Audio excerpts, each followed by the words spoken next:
Hello, everybody. Welcome to Virtual Thursday's Dire Literary Series. And tonight, my feature is Andrew Siditsky, and he has his debut novel, The Seventh Wonder, which is recommended as a good read. And let me tell you a little bit more about Andy.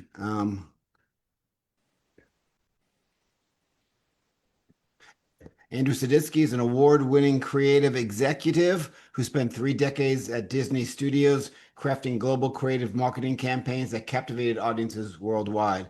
A lifelong musician and artist, he's always been drawn to the power of storytelling, whether through music or the written word. With The Seventh Wonder, Andrew brings to life a story that has lived in his imagination for years, blending historical intrigue with relentless action in a debut thriller that will leave readers breathless. He lives in Southern California with his wife Martha, spending his time writing, making music, and chasing the perfect golf game, which will never, ever, ever happen. That perfect golf game. Just trying to tell you that. And let's turn it over to Andy, and Andy's going to read a little bit from his book, and then we'll chat with him. Thank you, Tim, and thank you guys for all having me. I really appreciate this. This is a real treat for me. So I'm going to read from a little bit further into the book, chapter 7, actually. And this is kind of a description of my nemesis in this story. His name is William Roscoe. And rather than, I'll tell you a little more about the story as we go through, but Roscoe's just this mega billionaire who's after this one artifact. And that's what causes a lot of the time pressures and all kinds of chaos in my story. So I'm on chapter 7, and we're at Roscoe Enterprises, their offices in London. William Roscoe's office dominated the skyline of London like a fortress of modern ambition. Perched at the apex of Roscoe's Enterprises' shimmering tower, the suite of rooms radiated wealth and control. Its every detail was curated to imitate and inspire awe. His conference table was a sleek serpent of polished mahogany, and it seemed almost alive under the dim light, its lacquered surface catching reflections of the cityscape beyond. At the center of it all, Roscoe sat with calculated ease, his posture a study in commanding presence. His tailored charcoal suit absorbed the room's ambient glow, leaving only his penetrating, steel gray eyes to glint beneath sharp brows. Around him, his senior executives fidgeted in silent anticipation as they waited his cue. A colossal screen loomed above them, displaying a gallery of world leaders locked in their own bouts of grim conversation. Their muted voices added a subtle undercurrent to the thick air, a symphony of power plays conducted across continents. Kind of like this. Roscoe's voices Roscoe's voice sliced through the low hum like a scalpel. Let's begin. His words were crisp, unhurried, but they carried an unmistakable weight that brooked no delay. With a flick of his hand, he gestured toward Evelyn Cross, his operations executive. She leaned forward slightly, her silver pen poised over her notebook like a weapon waiting to strike. Evelyn's gaze lingered briefly on Amir Khan, the CFO whose languid posture bellied his growing discomfort. The bead of sweat trekking down Khan's temple betrayed him further. Despite the chilled air flowing from hidden vents, he radiated unease. I believe Yoshida Tanaka has an update for us, Evelyn said, smoothly passing the proverbial baton. From one corner of the screen, the genius behind Sakura Technologies cleared his throat with a nervous energy that highlighted his rising tension. His otherwise immaculate appearance was marred by an almost imperceptible twitch at his jawline. This was not just business, it was survival. Tanaka straightened in his chair and spoke with an edge sharpened by necessity. I understand your hesitations regarding scalability and geopolitical scrutiny. His Japanese accent lent precision to each word as though they were cut from glass. But I must insist, innovation waits for no one. If we hesitate now, we risk being overtaken. The pause after his statement felt deafening. Roscoe tilted forward slightly, enough to command focus without breaking stride. When he finally spoke, his voice was smooth as aged bourbon, but laced with an iron undertone that coiled around every syllable. Tanaka-san, he began evenly, bowing his head just enough for respect, but retaining authority in spades. Your enthusiasm is noted and appreciated. Then he turned his gaze back to the broader group seated before him and continued without missing a beat. However, Roscoe said, the word dropping like a stone into still water, let us not lose sight of today's reality. While our goals align now, discretion remains paramount in protecting our unique interests. The ripple of response was instantaneous. A murmur swept through the room, crashing against the glass walls like invincible waves. Every executive present understood that Roscoe's statement was more than just advice. It was a warning wrapped in velvet diplomacy.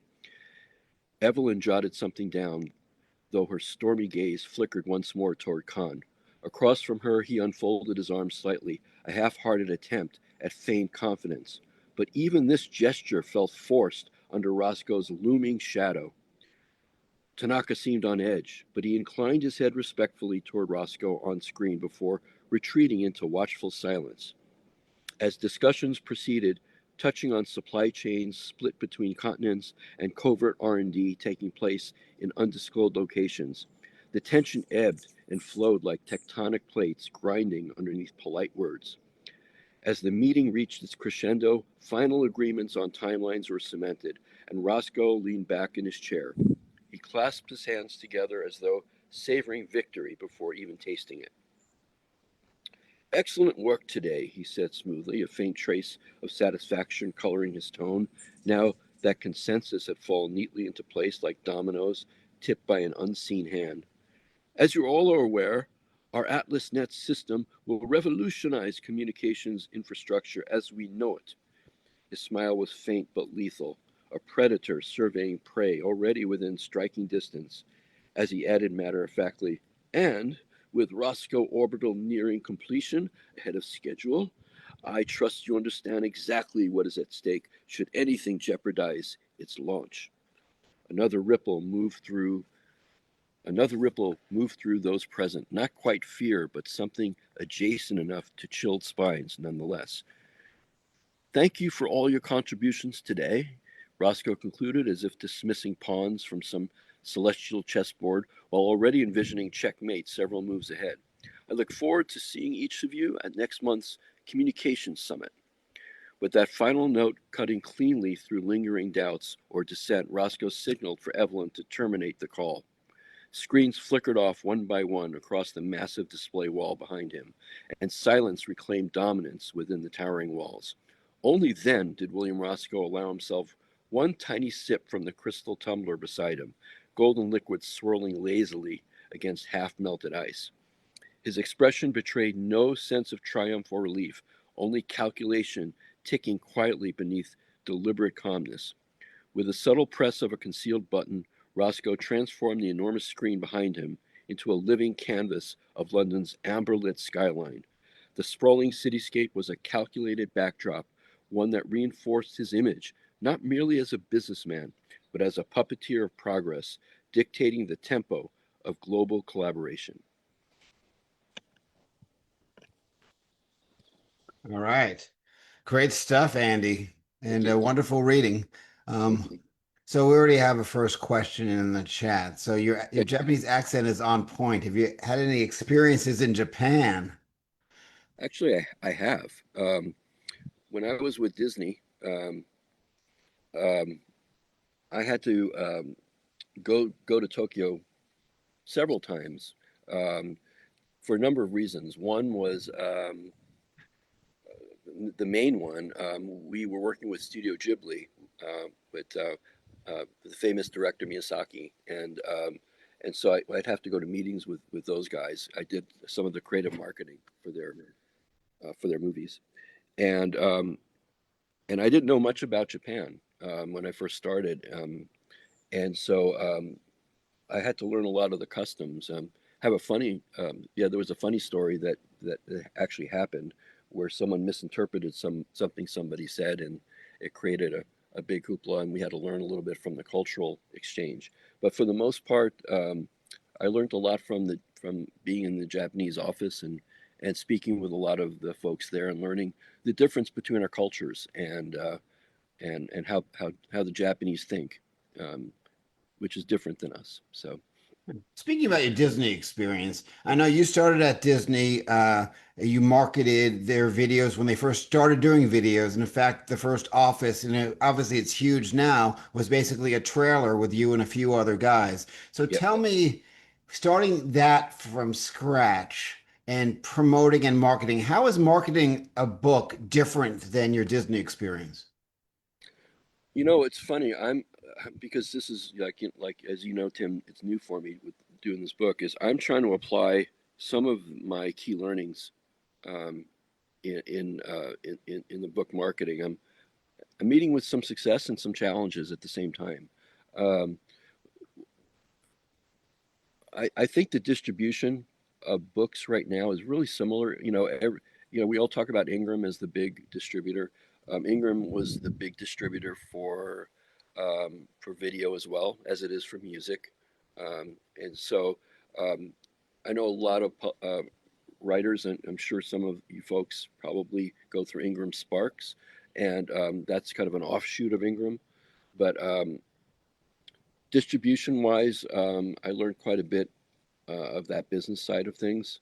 Um, I was primarily in the creative marketing side, so um, my my involvement involved really providing material to a lot of these folks, marketing materials and stuff. Um, the difference, I think, is that um, the current man, it's kind of a loaded question. Um, Let me just back up. And I told you I'd just be throwing you softballs. Look at Yeah, this. this is a tough question because when I started in the video business, there was no streaming, right? That didn't exist. It wasn't even a glint in anybody's eyes. In fact, Walmart wasn't even a big player at that time when I first started. So I literally started when there were, 30, 50,000 storefronts, and we used to market to those individual video store owners. And that way, it's really similar to the way independent bookstores are set up, you know, where I'm sure all of you have had that experience where you're trying to get your book into an independent bookstore and you've got to literally show up at a bookstore and try to sell your book. And that's pretty much how it was in the beginning. Then the mass merchants came in, like the Walmarts and people like that. And then obviously you had the home electronics people, like the Best Buys and stuff. In the book format, you have got Barnes and Noble. Um, they're about the last one, right? Because Borders used to be there, they're gone. I mean, all these major bookstore chains are pretty much gone, and that's kind of what's happened in the movie distribution side as well, where then obviously we went to e sell through, which was kind of this transition period of people downloading movies just like people are downloading books for a while, and now we're into streaming. I was at the gym last week and I made um, these cool little bookmarks, and I had given one. I've been leaving them behind for people to take, and the guy at the manager at my gym was blown away. It's like, oh my God, you're an author, And he goes, I'm going to order your book, and I said, oh, cool, thank you very much. Yeah, And getting the name of the book into people's minds is huge, and but also some outside help is available. Recently, Barnes and Noble did something for this particular book. Tell us what that was. well, they because I was going direct through their Barnes Noble Press, um, they handpicked my book to be one of the top ebook favorites for the summer, and they did that back in early June, actually end of May. They let me know about it, and then their campaign went from June through August, and so they've been advertising my book along with a bunch of other books, and I'm in the thriller, section, mystery thriller section, but I was so honored that they did that, and it really has made a difference, and I could see it in the sales, Barnes and Noble as well. Um, like I was mentioning to Tim also, they called it top favorites for ebooks, but they're advertising it as a full book as well with my paperback. So I'm getting the benefit of that. Um, the guy, by the way, at the gym, he wanted to know if my book was on Spotify for audio because he's a young guy and that's how he listens to books. Yeah. And so, it's like a whole different world out there. Yeah, you almost have to have it available in every different possibility, much like streaming. But also with the book, I noticed on Amazon, you have 58 reviews for a book that came out like May, June, and that's kind of unheard of for a new author. How do you get people to do reviews for you? I just, um, I've tried to just get as many people to read the book as I can. Um, I tried to go through different advertising groups to help me as well. Um, I can't say that they've been successful or not because I don't know. We don't have that benefit of knowing who people are, right? When people do stuff like that, they just sort of show up, and some of the people you might know that reviewed your book, and a lot of people you don't know who they are, right? And where they came from.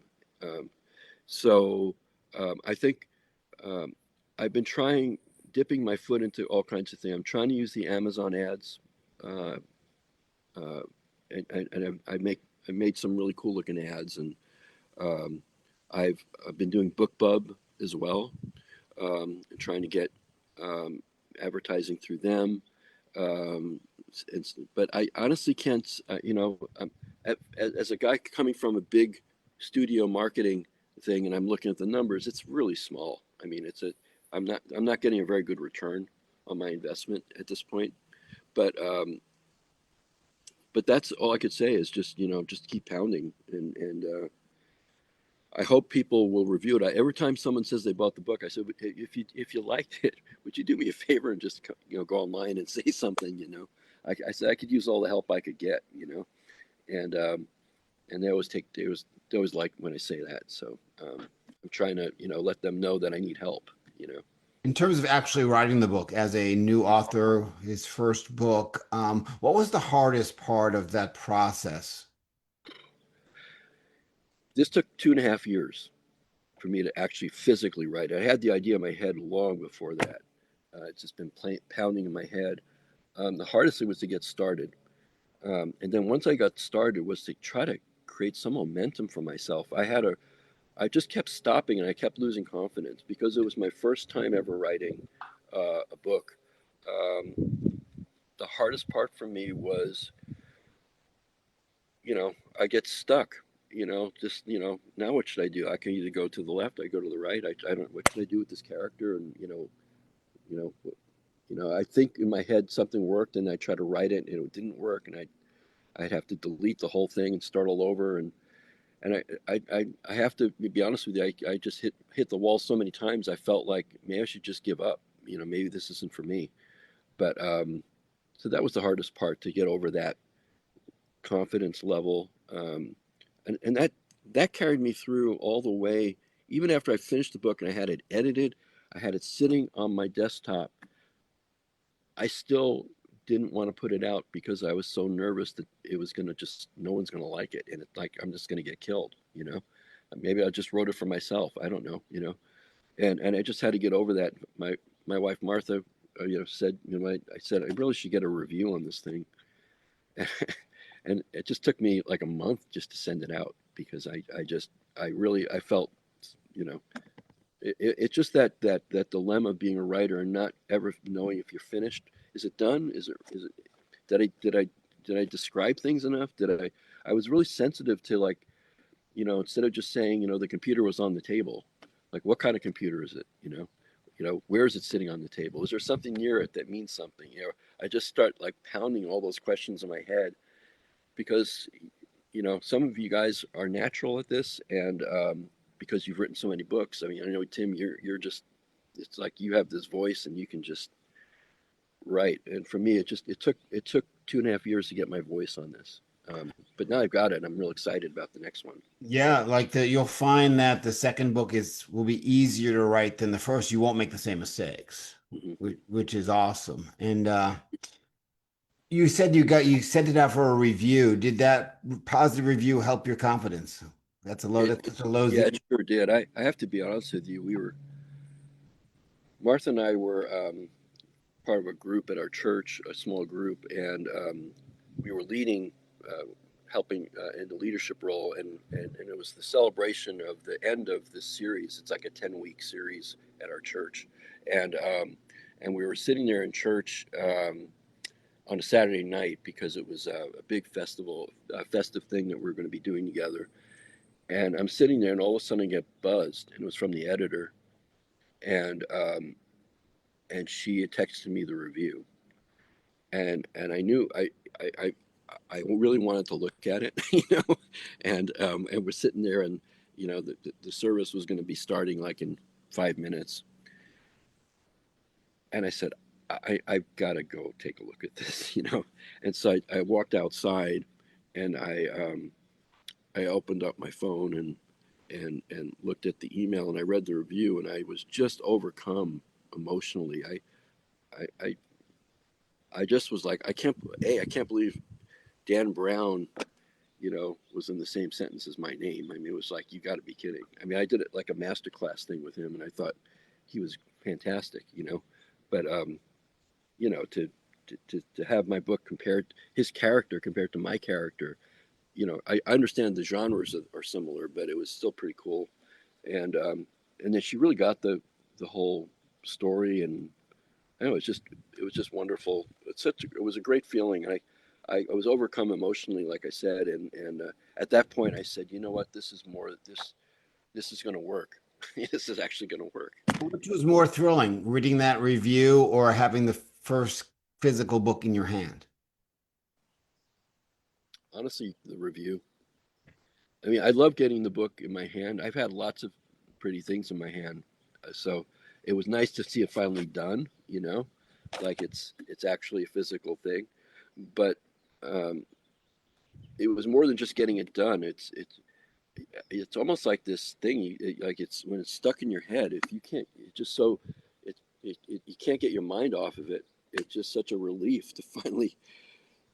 I think I mentioned this to you at one time that just I I didn't even want to go through a. I'm sure I would have gotten great notes if I did, test readings and things like that. I just couldn't go through that anymore. I'd spent so much time rewriting and writing and rewriting. I just wanted it done and out. I want people to hear the story because I think it's such a cool story, and so for me, it was getting the book was the lifting off of my shoulders. The review for me was the emotional feeling like I actually got this done. I mean, even as I was reading that chapter 7, I'm still amazed that I wrote that. I mean, it just took forever. Right. You know, I, I go back and go, but that's what 2.5 years, of pounding a story gets you. You just start honing in on things. So So, you read a little bit from chapter 7. Now I'm going to speak your language. Give us the elevator pitch for the story. wow, I had a great elevator. I had an elevator pitch because originally I thought I was going to write a screenplay, but I never wrote a screenplay either. And I know how hard it was, having worked on movies, and how pointless it is for me to try to write a screenplay. Um, um, it really was. What if is where my pitch was. What if the one of the seven wonders of the world? What if one of those mysteries that we never solved turned out to be real? And in this case, what would happen if the if what would happen if the lighthouse of Alexandria really was a weapon that used technology that we've forgotten? And what if it was suddenly discovered and it got into the wrong hands. Wow. So many hooks there. Yeah, and so yeah, so and I'm going to go through each ancient wonder. That's the concept in my head as I was making it a series, but I wasn't confident I could make a series. Not that the idea wasn't good, but that I could physically do it. But now that I've done this, I feel like I can. I've got such a cool idea for the next one. So it's a very it's that's the pitch for the whole series, pretty much. You know, So for the next one, have you plotted out, have you drawn out schemed the plot of it? You have a plot diagram yet? I don't know if I'm starting it the right way because I don't know what the right or wrong way to do things really in writing a book. But I'm starting it the way I think, and my first thing is to write a basic concept for the story. You know, and so I've got like a synopsis, but it's not really um, thought through 100%, but it's just a concept.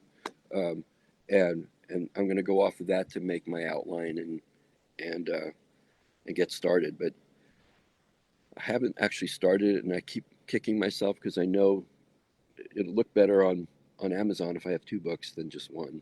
You know, Last question. And the last question just totally just disappeared from my mind, but it was a good one. Um, oh, last question. It sounds like your writing process is you kind of write, you have a general outline and you write on the fly. In the Seventh Wonder, what part, without giving away the ending, what part of the book sort of took on a mind of its own? I don't mind telling you a little bit about the book. I just because there's one where it it's sort of like I was I was constrained in some ways. I wasn't sure how far out I should get, and and then about 2 years ago, no, actually no, it's been I'm sorry, about a year, almost a year ago. I was actually speaking with you, and we were talking about this guy, my bad guy, William Roscoe. Yeah. I didn't tell you what his name was or what he was. I just told you I'm not sure what to do with this guy, and and I didn't kill him off, but I had him absolutely get unhinged,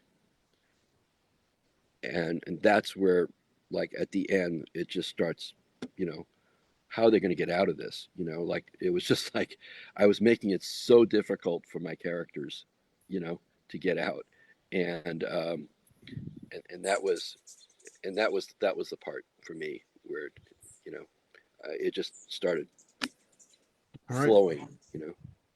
Awesome. Great having you on the show. Here's the book, everybody. And also, Thank you guys. here's the book. So go check it out. You don't have to buy it on Amazon, but feel free to buy it anywhere. No sales are a disappointment. Thank you again, Andrew. And if you guys are watching the stream on Facebook and want to be part of the open mic, thanks for watching on Facebook. But also, come on in, use the Zoom link. I'll be happy to have you on the open mic. Once again, thank you, Andy. Thanks, Tim. Thank you guys.